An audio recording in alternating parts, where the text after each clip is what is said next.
Welcome to the Parsha Perspective. Each week, we will delve deep in a weekly Torah portion to find a practical and insightful way to enhance your daily life.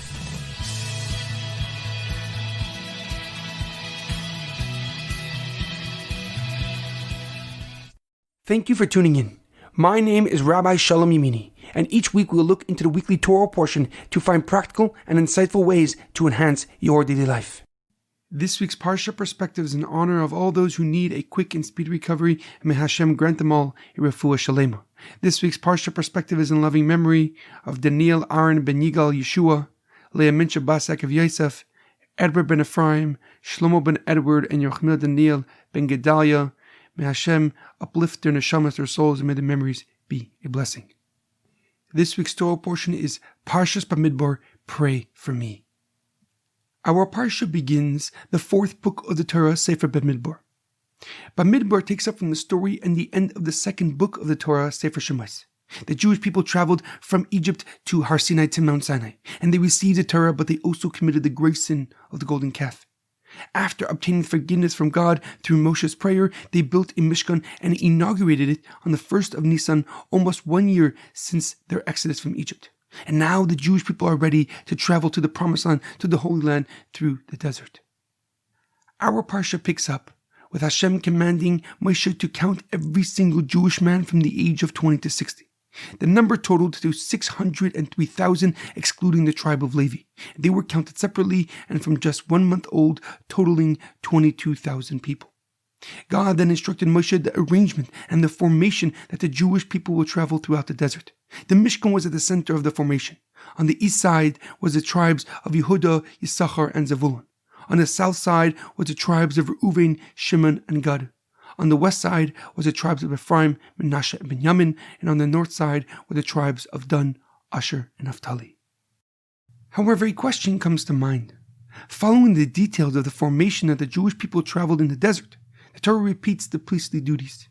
The chapter begins with the pasuk, Ele toldois Aaron u'Moshe b'yom diber Hashem es Moshe b'Har Sinai. And these are the children of Aaron and Moshe when God spoke to Moshe by Mount Sinai. Ve'ele shemois b'nei Aaron habachar Nadav va'aviyu Elazar u'Yisamar. And these are the names of Aaron's sons, Nadav, the firstborn, Aviyu, Elazar, and Yisamar. But the Torah doesn't continue and recall Moshe's children, as the pasuk previously would imply. Why does Torah not detail the children of Moshe as well? Rashi, Rav Shlomo Yitzchaki, the leading Torah commentator, answers this question by quoting the Talmud in Sanhedrin. He writes that since Moshe Rabbeinu taught Aaron's 4 sons the Torah, he is considered to be their father. Rav Yonasan, the student of the great and holy Rabbi Shmuel, writes, a person who teaches Torah to another person's son, it is as if he has given birth to him as well. And therefore, the Torah does not need to add Moshe Rabbeinu's children because it was referring to Nadav and Avihu and Elazar and Yisamar, Aaron's 4 children. However, the Orach HaMakadosh, Rav Chaim Ibn Attar, a Moroccan commentary and Kabbalist, gives a deeper and more profound explanation. He comes to a similar conclusion as Rashi, but from a different perspective. He agrees that the Torah doesn't skip Moshe's children because Aaron's children were considered like Moshe Rabbeinu's. He writes that Aaron's children were like Moshe Rabbeinu's because he prayed for them, he davened for them, he begged God for mercy.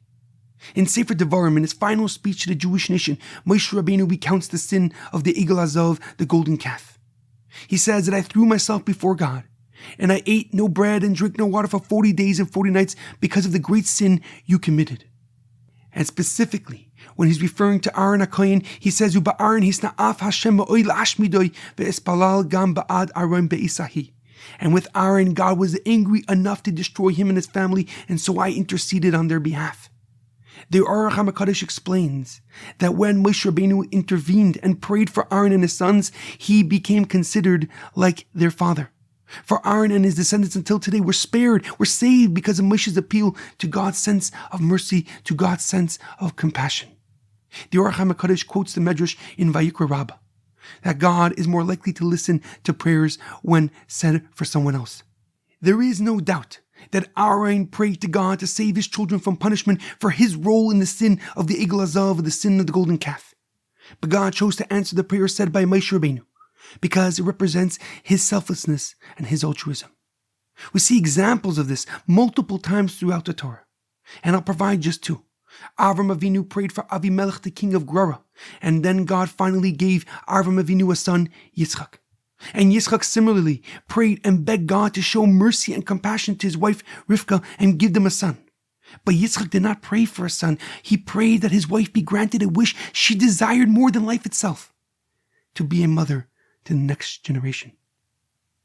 The Yirachmiel HaKodesh's profound lesson is ever more relevant as we approach the holiday of Shavuos, the time of the giving of the Torah.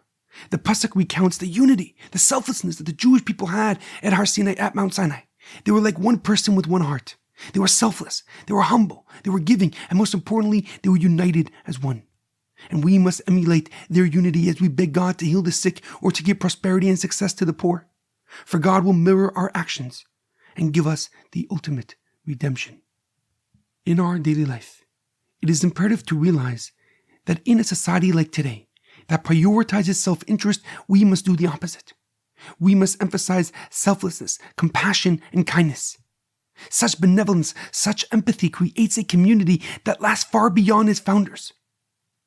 It fosters a sense of unity, a sense of integrity and responsibility that will thrive in the face of adversity.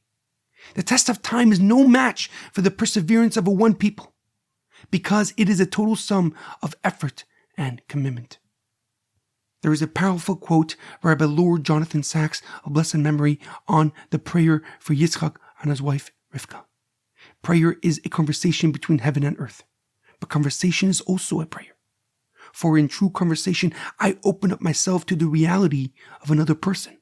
I enter their world. I begin to see things from a perspective not my own. In touch of two selves, both are changed. Have a great weekend and good Shabbos.